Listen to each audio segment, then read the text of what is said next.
Қазақстан банктері бай, бірақ бұқараға қарыз беріп, қоң жинаған сол банктер елдің экономикасына қаржы құярда тым сараң. Өйткені біздің банктер экономикаға несие бергеннен гөрі қаржылық тәуекелі төмен салаларға ақша салғанды сауап санайды. Бұл түйткілді президент осы жолғы жолдауында да көтерді. Көтеріп қана қоймай, үкімет пен ұлттық банкке шара қабылдауды тапсырды. Қаржы нарығын қандай өзгерістер күтеді? Банкерлерге қандай талап қойылмақ? Бұқараға не пайда? Бүгін осы мәселелердің түйінін тарқатамыз. Сәлден соң қаржы нарығын реттеу және дамыту агенттігі төрағасының орынбасары Олжас Қизатовпен сұхбат құрамыз. Армысыз сәлемет, эфирде түйін, біз бастаймыз. Елдегі қаржылық ұйымдардың ұпайы түгел. Себебі қарызды да, пайызды да ойдағыдай орындап, жілік майын жеп отыр. Бірақ шағын және орта бизнесті жандарына жуытпайды. Себебі тұтынушылық несиеден қыруар пайда тауып тұр. Президент биылғы жолдауында бетімен кеткен банкерлерді сынады. Бұл мәселе қоғамда баяғыдан қызу талқыланып жатыр. Осы жұмысты көп созбай қолға алу қажет. Қазақстандағы банктердің активтері мен қаражаты дамыған елдерге қарағанда орта есеппен бірнеше есе көп пайда келеді. Себебі біздің банктер экономикаға несие бергеннен гөрі қаржылық тәуекелі төмен бағыттарға ақша салғанды жөн көреді. Осы мәселені депутаттар, сарапшылар үнемі көтеріп жүр. Ұлттық банк пен үкімет банктердің ақшасын экономикаға барынша тартудың тиімді тәсілдерін тапсын. Енді бұл мәселені созуға болмайды. Шұғыл шешу қажет деді өз сөзінде президент. Мемлекет басшысының бұлай өктем сөйлеу бекер емес. Мәселен, былтыр банктер 23 триллион теңге несие үлестірген. Соның 15 триллион 700 миллиард теңгесі қара жұрттың жыртығын жамаған. Бизнеске тегені 14 триллионнан сәл асады. Ал әлем елдерінде бұл көрсеткіш 40%-дан жоғары. Осылайша біздің банктер ел экономикасын дамытуға еш бас қатырмай отыр дейді мамандар. Керек кезде мемлекет тарапынан көмек болды, біздің екінші деңгейге банктерге де. Енді қазіргі кезде сол механизм ауыстырады. Шағын және орта бизнес егер нақтылау қаржылық көмек алынса, ертең салық төлейді, ертең жаңа жұмыс орны ашылады, ол экономиканы жақсы әсер етеді. Біздің банктер осы күнге дейін экономикаға қаржы құюға құлықсыз еді. Енді заңмен міндеттелмек. Бұдан былай бұл іспен екінші дәрежелі банктер белсенді түрде айналысуы керек. Депутаттар тиісті заңды жыл аяғына дейін қабылдауы қажет. Қазіргі қарқын қандай? Халық қалауларымен тілшіміз Шерхан Абзалұлы тілдесіп көрді. Дүниежүзілік банктың дерегінше Қазақстан табысы орташа немесе жоғары елдердің қатарында. Бірақ соған қарамастан өндіріс пен кәсіпкерлікке берілетін несие көлемі тым төмен. Банктер қаржысы қайтпай қалама деген қауіппен оның орнына халыққа қарыз беруді құп көреді. Мәселен, биыл жарты жылда бизнес субъектілеріне берілген кредит көлемі 14 триллион теңгеден сәл ғана асады. Ал халыққа үйлестірілген несие едәуір көп 23 триллион теңгеге жеткен. Одан қалды түрлі құйтырқы әрекеттерді қолданып, пайыздарын шамаданды шарықтатып жібергені тағы бар. Банктер бұқараны басынып бітті деген депутаттар оларды жөнге салатын кез келді дейді. Қазақстанда өкінішке орай банкалар енді қазақша айтқанда еркелеп кеткен. Көп жылдар бойы банкілер банкрот болған өзінде мемлекет халықтың ақшасынан сол банкілерге берді. Өкінішке орай ол банкілер ол ақшаны бизнеске емес, бірінші кезекте азаматтарды қарызға кіргізуге жұмсады. Әртүрлі товарларға, әртүрлі оңай несие беріп, үлкен пайызбен ол ақша экономика жұмыс істеп жатқан жоқ. Қазір Қазақстанда екінші деңгейлі 22 банк бар. Алайда тек оның 10 ғана шетелдік банктерге тиесілі еншілес ұйымдар. Осының өзі сыртқы капиталдың аздығын көрсетеді, салдары елдегі банктер арасындағы бәсекенің болмауын алып келеді. Осылайша президенттің пәрменімен 30 жыл бойы қайта қаралмаған заң жобасы жаңаратын болады. Бүгінгі күні проблемалар бар. Олардың пайыздары бойынша, кезінде мемлекеттің осы банктерге көмектесу үшін берген қаражаттың қайтарылымы бойынша, пайызды мөлшерлемесін азайту үшін біз не істеуіміз керек? Қалай осы банктер біздің жалпы өндірісті қаржыландыру үшін ақшасын беру керек? Міне осы сұрақтарға біз кәсіби салқынғанды жауап беруіміз. Өйткені банктердің бізде мықты банктың болуы ол экономиканың дамуының кепілі. Алда ел экономикасының жоғары технологиялық салаларына 1 миллиард долларға дейін инвестиция тарту межесі тұр. Банктер туралы заң жобасы жаңарған жағдайда секторға қаржы құю мәселелерінде айтарлықтай оң өзгеріс болары сөзсіз. Шерхан Абзалұлы, арнайы түйін бағдарламасы үшін. Басына іс түскенде бұл банктер үкіметке алақан жаяды. Мемлекеттен көмек алған банктердің 4-еуі мемлекетке әлі 1,3 триллион теңге қарыз. Соның ішінде Нұрбанктың 46,8 миллиард теңге борышы өтелмеген. Еуразиялық банк 150 миллиард теңге. РБК банк мемлекетке 176,8 миллиард теңге қарыз болса, Алатау Сити банкінің 950,2 миллиард теңге берешегі бар. Қазір елде ірілі ұсақты 30-дан астам банк бар. Соның ішінде ірі бесеуі барлық банк активінің 63%-ын бақылап отыр. Өткен 7 айда екінші деңгейлі банктердің жиынтық таза табысы 1,5 триллион теңгеден асқан. Бұл орасан зор табыс. Алайда оның басым бөлігі тек 5 ірі банктың қолында.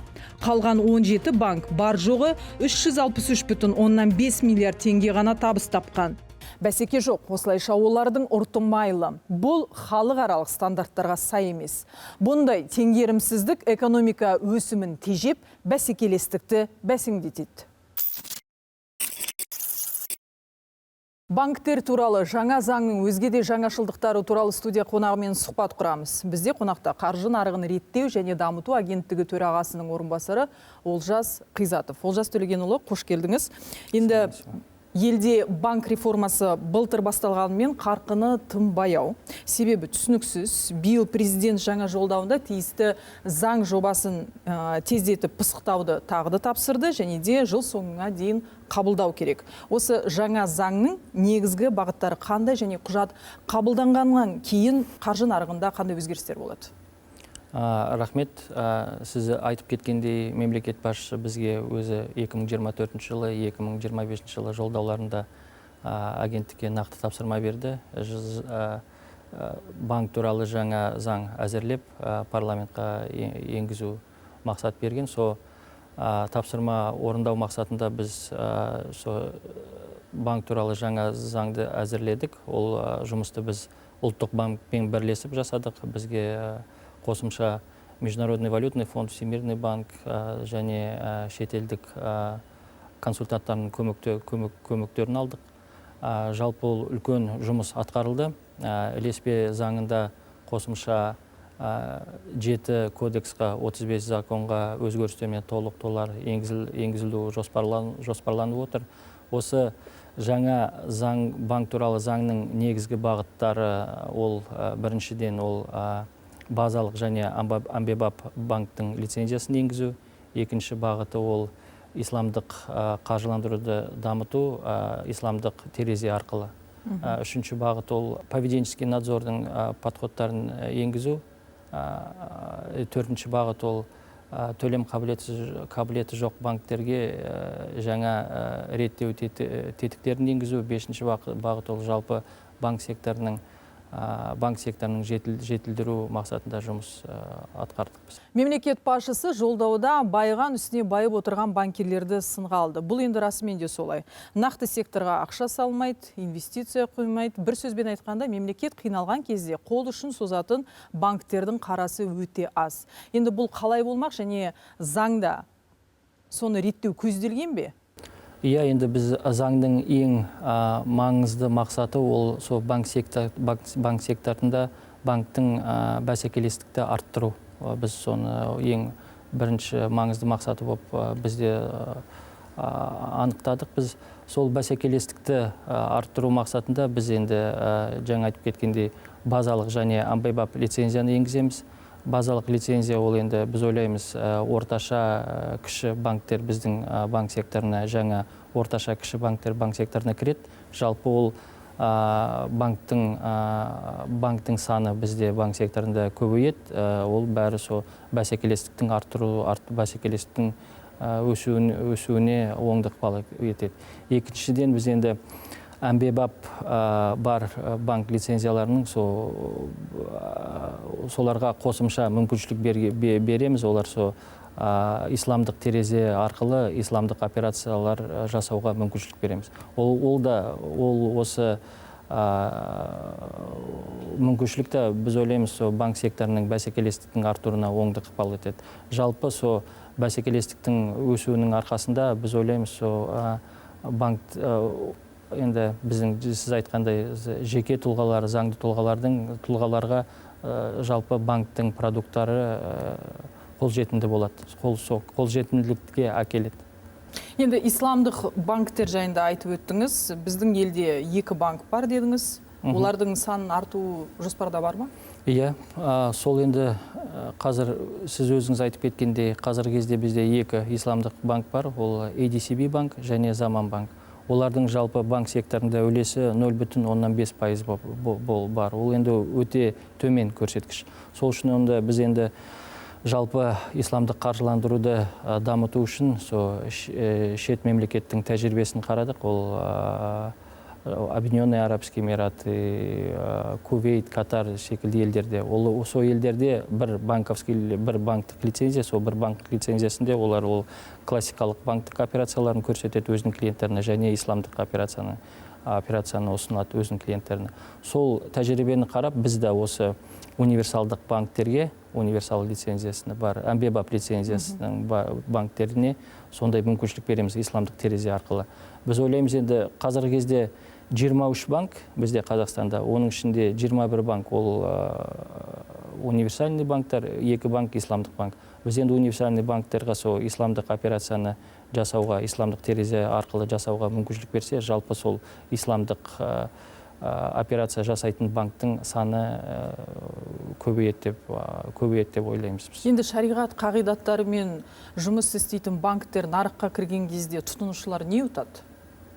Олар енді жалпы енді банктың тізімі көбейсе, банктың енді 2 банк емес 20 банктан астам сол исламдық операцияларды өзінің клиенттеріне ұсынса, ол енді жалпы сол бәсекелестікті көбейтеді. Несие пайызы азаяды? Несие пайызы азаяды, жалпы басқа банктың продукттарының бағасы төмендейді деп ойлаймыз.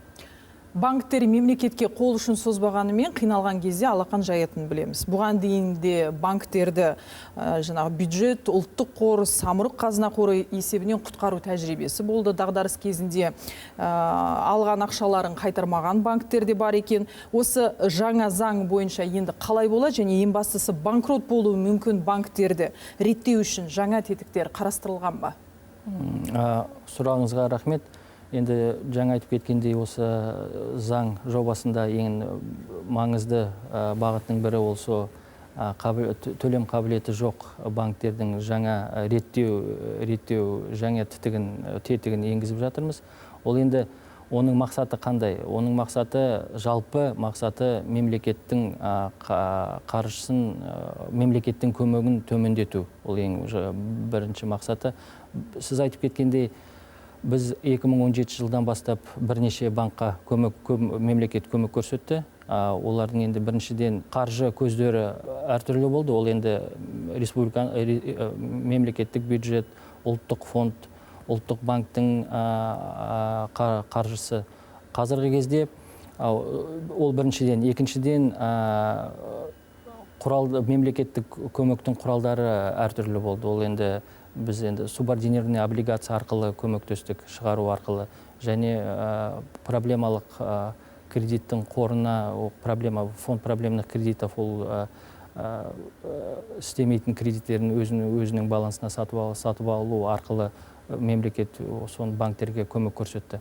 Қазір енді жаңа тетігі біріншіден біз тек қана жүйесі маңызы банкқа ғана мемлекет көмек көрсетеді. Біз енді қазіргі действующий нормаға қарасақ, ол енді әрбір банкқа қазір мемлекет көмек көрсетуге мүмкіншілігі бар. Біз енді оның қазір тезімін қысқартамыз, тек қана жүйесі маңызы бар банктерге ғана мемлекет көрсетуге заңды түрде сондай талап енгізілеміз. Ол енді қазіргі кезде 23 банктың ішінде бізде 3 банк жүйелі маңызы бар банк тізіміне кіреді. Екіншіден, біз енді бұрын енді мемлекет банк емес, біз ойлаймыз банк емес, банктың акционерлеріне көмектесті. Неге десеңіз, өйткені бірнеше банкқа көмектестік, бірақ енді акционерлар өзі сол банктың акционері болып қалды. Қазіргі кезде біз енді жаңа тетікке қарасақ, ол енді банктың акционеріне емес, банктың өзіне көмектеседі. Өйткені банктың шығын болса, сол шығыны біріншіден сол банктың меншік капитал арқылы өтуі керек. Ол банктың меншік капиталы жеткіліксіз болса, онда сол акционердің және акционердің сол связанные лица дейміз, сондай понятие. Сол связанные лицаның сол салымдары арқылы сол банктың шығыны өтеу керек. Ол енді осы источник жетпесе, онда тек қана сол жүйелі маңызы банктерге мемлекет жалпы көмек көрсетуге мүмкіншілігі болады. Ал енді мемлекет қаржылай көмек көрсеткен банктер қайтармады дедік. Солардың жағдайы не болады? Мемлекет енді қайтармаса, онда 1,3 триллион. Қазіргі кездегі, қазір енді 3 банкте, жалпы 4 банк мемлекетке со көмегін әлі толықтай қайтарған жоқ. Оның о банктердің жалпы қаржылық жағдайлары жақсы. Біз о банктердің акционерлерімен енді басшылығымен күнде жалпы сөйлесеміз. Бірақ мен ойлаймын, осы алдындағы осы бірнеше жылдың ішінде олар енді сол графиктан ерте осы мемлекеттің көмегін қайтарады деп ойлаймын. Қаржы омбудсмендеріне байланысты қандай да бір шешімдер қабылданып жатыр ма? Өзгерістер бола ма? Иә, қазіргі кезде біздің секторда жеке банк омбудсмені бар, жеке микроқаржы ұйымының омбудсмені бар, жеке сақтандыру нарығының омбудсмені бар. Осы заңға сәйкес біз бірыңғай қаржы омбудсменінің офисін енгізу жоспарланып отырмыз. Ол енді ол жалпы халықаралық тәжірибе. Біз ойлаймыз, сол бірыңғай қаржылық омбудсменнің офисін енгізген, ол жалпы сол тұтынушылардың құқықтарын қорғау мақсатында оңды ықпал етеді деп ойлаймыз. Бұл маңызды құжат 15 қыркүйекте мәжілістің талқылауына түсті. Бірақ депутаттардың айтуынша экономиканы мол әрі арзандау несиелендіруге мәжбүрлейтін баптар да тетіктерде жоқ көрінеді. Президент бұл мәселеге назар аударды. Енді қайта қарау жоспарда бар ма? Өзіңізде жақсы білеміз, банктер берген ақшасын еселеп қайтарып алады. Енді, ол депутаттар сондай енді ұсыныс жалпы парламенттің ішінде көтеріп жатыр. Енді біз айтып отырмыз, біздің осы жаңа заң жобасында ең маңызды мақсатымыз сол банк секторының бәсекелестікті арттыру. Сол бәсекелестікті біз жалпы базалық амбебап лицензия арқылы, исламдық терезе арқылы арттырамыз деп ойлаймыз. Сол бәсекелестіктің арттыру, жалпы банк секторында бәсекелестікті енді деңгейі көтеріледі. Жалпы сол арқылы жеке тұлғаларға, заңғы тұлғаларға банктың кредиттерінің пайызы төмендейді, басқа да банктың продукттарының құны жалпы банк клиенттеріне төмендейді деп біз ойлаймыз. Олжас Төлегенұлы, біздің бағдарламаға арнайы келіп сұхбат бергеніңізге көп рахмет. Бұл расымен де өте маңызды заң жобасы. Әлі де талқылауда, жылдың соңына дейін қабылдайды деген үміттеміз. Біздің сұрақтарымызға жауап бергеніңізге көп рахмет. Саладағы тағы бір соны өзгеріс онлайн рәсімделетін қарызға қатысты. Енді оны алмас бұрын азаматқа ойлануға уақыт беріледі. Яғни ақша бірден аударылмайды. Мұндағы мақсат тұтынушыға тағы бір мәрте бәрін екшеп алуға мүмкіндік беру. Бұл тәсіл аңғал азаматтарды алаяқтардың арбауынан аман алып қалуға да септігін тигізбек. Мәселен, банктен 589 мың теңгеден бастап 1 миллион теңгеге дейін онлайн қарыз алу үшін 8 сағат, ал 1 миллион теңгеден көп қарыз рәсімдеу үшін шешім қабылдауға 24 сағат беріледі. Қаржы нарығын реттеуі тиіс заң жыл соңына дейін қабылданады. Жаңа құжат банкерлердің емес, бұқараның мүддесін қорғаса, ортада бәсекелестік орнаса, экономикаға қаржы құю міндеттелсе, мақсат орындалады. Демек, міндет анық, меже айқын. Уақыт төреші. Осымен тәмам, келесі жұма сағат 21:30-да 24 кезет арнасында жүздескенше.